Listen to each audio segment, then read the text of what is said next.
Hello বন্ধুরা, আজ তোমাদের সাথে শেয়ার করে নেব আমের চাটনির দুর্দান্ত রেসিপিটা, যেটা কম বেশি কিন্তু সবাই খেতে খুব পছন্দ করে।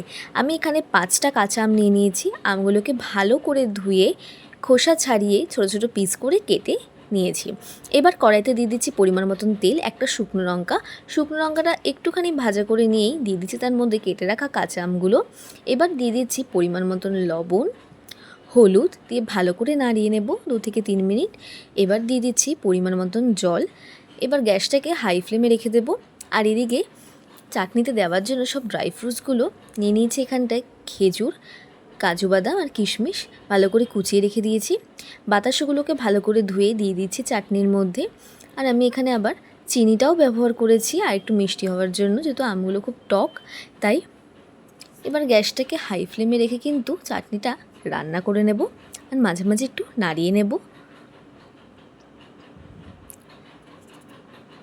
চাটনিটা প্রায় হয়ে আসলেই কিন্তু এভাবে গাঢ় হয়ে যাবে। তখনই দিয়ে দিচ্ছি কেটে রাখা ওই ড্রাই ফ্রুটসগুলোকে, দিয়ে আবার ভালো করে একটু নাড়িয়ে নেব।